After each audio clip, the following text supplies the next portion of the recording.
जय जगन्नाथ। श्री जगन्नाथ महात्म्य। हिंदू धर्म के अनुसार भारत में 4 धाम प्रसिद्ध है। पूर्व में श्री जगन्नाथ धाम, पश्चिम में द्वारका धाम, उत्तर में बद्रीनाथ धाम, दक्षिण में रामेश्वर धाम। इन 4 धामों में से जगन्नाथ धाम पूरी सर्वश्रेष्ठ और पवित्र धाम माना गया है।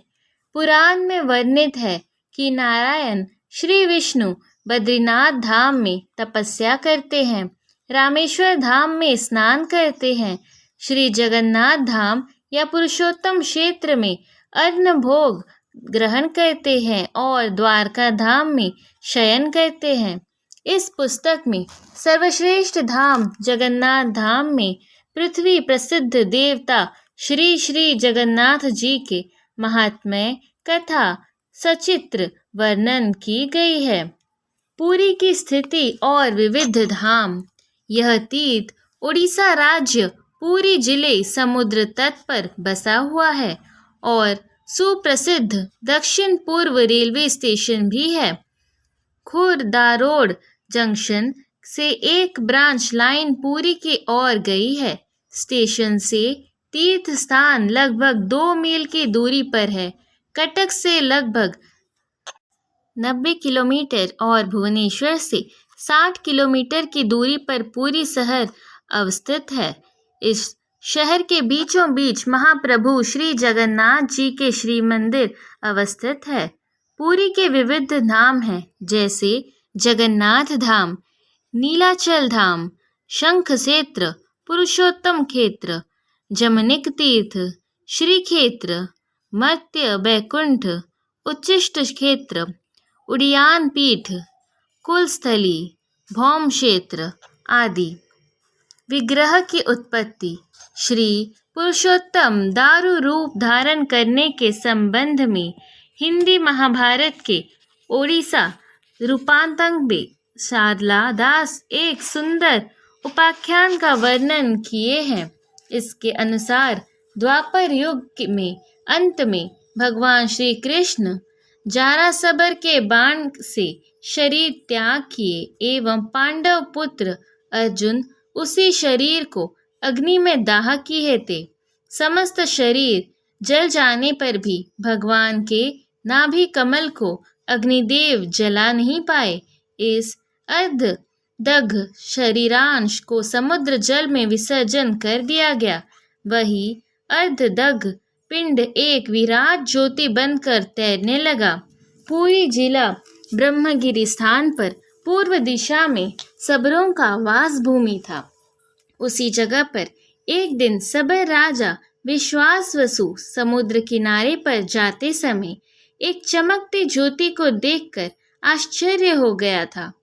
भावमग्न होकर सबर ने ज्योति के उद्देश्य में ध्यान और स्तुति करने लगा तो वह ज्योति किनारे पर पहुंच गया।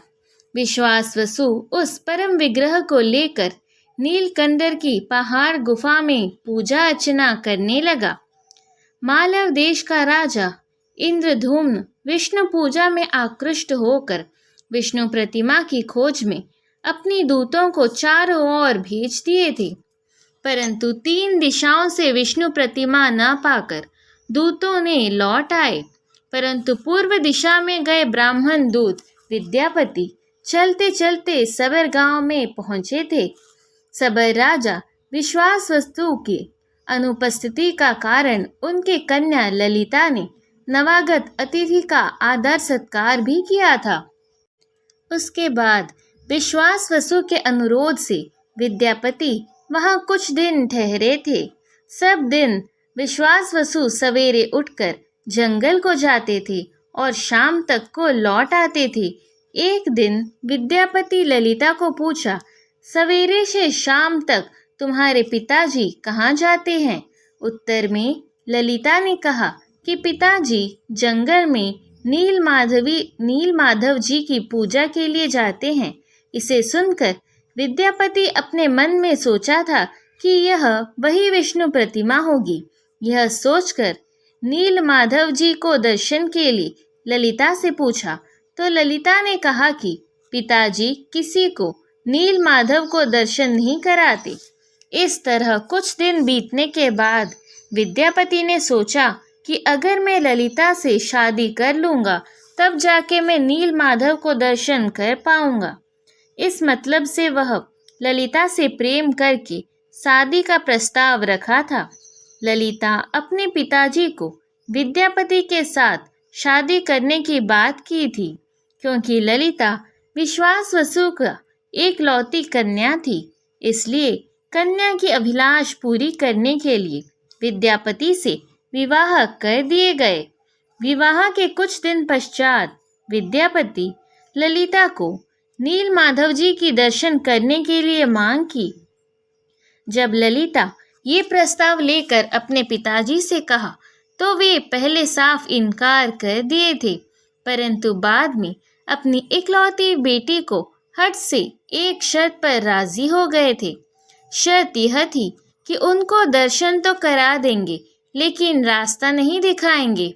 जाते समय विद्यापति अपनी आंखों में पट्टी बांधकर जाएंगे। विद्यापति इस शर्त से राजी हो गया था, लेकिन जब वे दर्शन के लिए निकले तब ललिता ने एक सरसों की गठरी बनाकर उनके हाथ में देते हुए कहा, समय पर गठरी से थोड़ा थोड़ा सरसों निकालकर रास्ते के दोनों तरफ बुनते हुए चलना कि थोड़े ही दिनों में उनमें से पौधा निकल आएगा, जिससे रास्ता भूलने का सवाल नहीं उठेगा। इसी तरह विश्वासवसु विद्यापति के आंखों में पट्टी बांधकर नील माधव को दर्शन करा के घर ले आए। कुछ दिन रहने के बाद विद्यापति ने विश्वासवसु को अपने घर वापस जाने को कहा, तो विश्वासवसु खुशी से उनको बधाई देते हुए विदाई किए थे। मालव का राजा इंद्रद्युम्न विद्यापति से सारी बातें सुनने के बाद अपनी समस्त सेनाओं नीलकंदर पहुंचने का आदेश दिए और अपने को खूब प्रशंसा किए हुए नीलकंदर और चल पड़े थे। जब राजा ने नीलकंदर गुफा में प्रवेश किए तो देखा कि नील माधव विग्रह अंतर्ध्यान हो गए थे। राजा ने विश्वासवसु से इसकी राज के बारे में पूछने लगा, तो विश्वासवसु ने कहा, मुझे नहीं मालूम। इस बीच उन्होंने अपने प्रभु को अपनी मन में श्रुति करते हुए कहा, हे प्रभु, राजा ने मुझे किस अपराध से पकड़ लिया है। उसके बाद राजा को देववाणी सुनाई पड़ी कि तुम्हारे मन में गर्व आने के कारण मैं अंतर्ध्यान हो गए, इसलिए अब उस सवर को क्षमा देकर माफ कर दिया जाए और नीलकंदर में मंदिर बनने के बाद हमें जब चाहोगे तब पाओगे। उसके बाद राजा पूरी लगन के साथ मंदिर बनाने का काम शुरू करा दिए थे। मंदिर बनने के बाद विग्रह स्थापना के बारे में चिंता प्रकट की। बाद स्वयं जगन्नाथ जी ने राजा को स्वप्नादेश से कहे पुरी के बांकी मुहान के पास समुद्र में जो दारू ब्रह्म तैरता है उससे जल्दी लाकर विग्रह बनाने का प्रयत्न करो। जगन्नाथ जी के आदेशानुसार राजा इंद्रद्युम्न विश्वासवसु को साथ में लेकर दारू को पहले गुंडीचा मंदिर में रखा और बाद में कोयल वैकुंठ में मूर्ति बनवाया था। इससे पहले यह देववाणी हुई कि स्वयं जगन्नाथ जी अपनी प्रतिमा खुद बनाकर स्वयं महावेदी के ऊपर विराजमान करेंगे। गुप्त में मंडप पर कोई शास्त्रधारी वृद्ध प्रवेश करके मूर्ति बनाएंगे। देववाणी के मुताबिक सब कार्य